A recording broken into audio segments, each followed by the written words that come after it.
Hey everybody, Jason Burmis here, and we call a spade a spade.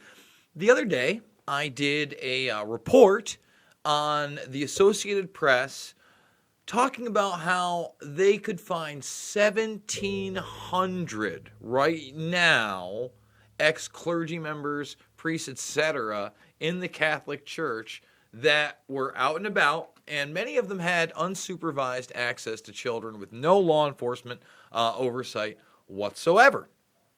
So I said, we talk about Hollywood, we talk about the music industry, we talk about the high-level stuff with politicians, sure, but we always talk about the religious aspects too, because they run rampant. It's people of power and prestige. And we have to remember, religion has been used to manipulate the masses. It was an extensive piece. I commended the Associated Press for what they did. Now, the BBC has done an equally amazing piece on what is going on in Iraq with pleasure marriages. And I'm not even just talking about the piece behind me, because there's a documentary that you can watch. I have not watched it. I just read the 3 articles that we're going to go over today. But they're abhorrent. And this woman that you're looking at, I'm probably going to butcher her name, Nawaf al-Maghafi, did some extensive reporting where we're talking about an industry of quote-unquote clerics that are pimping out children at a high cost through these marriages that can last as little as 1 hour to 99 years. And we're talking about girls as young as 9 times, or as 9 years old, sold, according to Islamic law, and what these people are willing to do. And this one runs the gamut. Okay, let me tell you how this works. And by the way, the 3 articles I'm going to suggest that you read, they're not too bad to read. You'll probably get this one done, I don't know, in about 15 minutes, maybe 20. And this one's probably even lighter as 10 minutes if you really go through it. But the BBC article here, this is the extensive one. This is where it's really being spelled out for you how this is going down. So let's talk about it. It goes down in a few ways. First of all, these clerics are willing to sell, I believe it was either a 14 or a 15-year-old girl for $200 to the undercover. Now, if he wanted a girl as young as, I believe, 12, because they were fresher, then that would be $800. And it's almost like a symbiotic, parasitic relationship where some of these girls are groomed traditional pimp style. In other words, a cleric will start talking to them, start taking pictures of them, sending them to suitors. And the thing is that these guys that are coming in, right, they feel like they can get away with whatever. There's different levels, right? One cleric will say, well, this girl is a virgin. And then he'll say, but you can sodomize her. You can take her anally. I mean, I don't even know how to say that. I guess we'd have to read it in the article, and I don't want to get crazy, but my God. So you can anally rape a 9-year-old, and they're still a virgin. And they talk. They even ask, what if somebody's harmed? That's between you and her. They even talk about leaving at some point. And, as long as the family doesn't know, then you're fine. Just, everything's okay. Because once these girls are no longer virgins, there's a lot of repercussions. Number one, it's almost impossible for them to get married. Number two, they have the very real possibility of being killed. The girl who's 15, I believe in this, the main girl, who has now been married so many times she can't count. She has no idea how many times she's been married at 15 years old.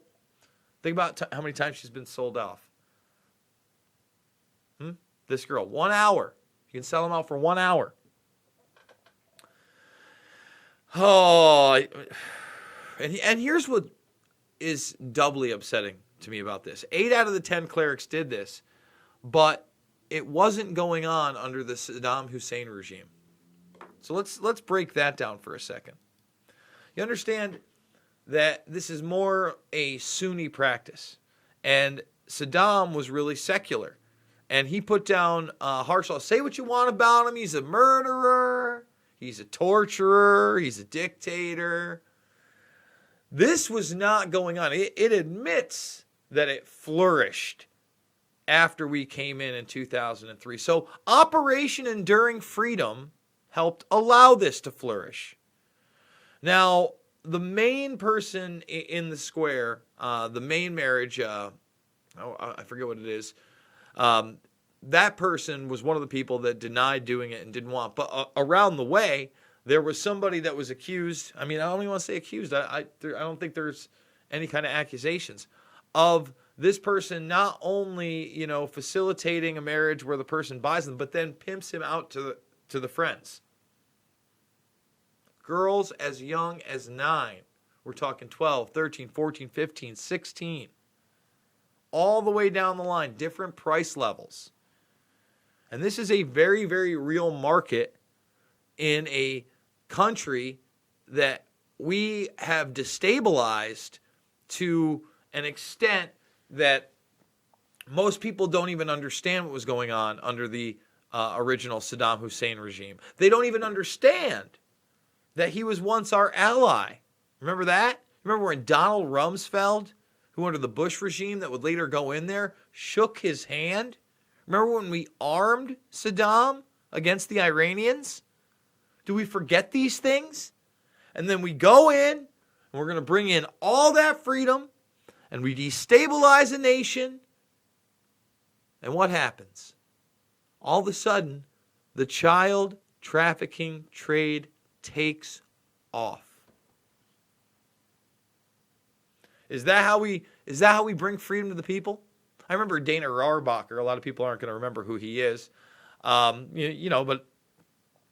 Senator Rohrabacher, I remember he saying they were going to greet us with flowers when we came and throw them upon, and we were only going to be there, we're not going to be there long at all. Well, here we are. Here we are. Is anybody else concerned? It's 16 plus years later. Maybe I'm a little concerned. I don't know.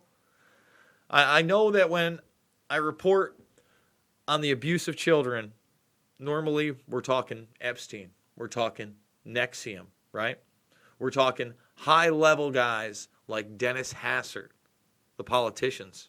We're talking Hollywood monsters, right? We're talking Jimmy Savile types. But we have to shine as bright a light on this institutional abuse of children that's more likely to touch you, me, brothers, sisters, neighbors, friends, and has. I mean, you look at how many people have now come out being abused on the East Coast in that Pennsylvania and Baltimore ring. You look at that Associated Press article we went over earlier this week. And now you look at what's going on in the Middle East. And remember, I talked about it briefly, but here's yet another example. Again, I can't recommend these 3 articles enough. Girls as young as 9, they've got these guys on video. Oh, it's fine if she's a young girl. Don't worry about it. Yes, 9-year-old plus, no problem. No problem. And you can actually in the BBC one, I believe this has a little video clip of it. I didn't want to play it, but right here, yes, it tells you right off the bat, warning, distressing content. So after they're used and abused, like I said, they face death by their own family. This is the situation that they are in. This is a situation that we have helped along. This is a situation that is long ignored. And this is why it's hard for me to respect institutional religious power on any respect. Because when you have abuse like this, when it's 8 out of 10, right? When you look at our own Catholic Church, it's not my own, but let's say the Western Catholic Church and what they've been able to get away with, it's monstrous. It's deplorable. It needs to end. Guys, I am a documentary filmmaker, if you did not know. You can check out all my films right here on this channel in the documentary playlist section. Loose Change, Final Cut, Fabled Enemies, both pictures on 9/11. Really important to understanding what happened that day and why this war of terror began in the first place. Invisible Empire, A New World Order Defined. It's my big globalization picture. And then Shade the Motion picture. We talk Bilderberg, we talk bio and geoengineering, and we talk solutions at the end as well. So please go check those out. They are free of charge, as everything I do is. And we're doing 3 to 7 videos on this channel every single day. Tomorrow, 6 p.m. Eastern, will be the first Mixed Martial Mindset with John Fitch, MMA superstar and legend. I can't wait to do it. We're going to be talking the fights and a lot more. So if you want a little break from what we usually do here and a little bit more fun, it begins tomorrow at 6 p.m. Thank you. Please tune into that one. Thumbs it up and share. And I got this GoFundMe. Thank you, Karina, for that $2 super chat, by the way. And the super chats, they help, but this is how I'm doing it. $5, $10, $15. It means the world to me. It's not about left or right. It's always been about right and wrong. I love you guys. We're on the way to 35K, then 40, 50, and 100. I'll see you guys on the flip side.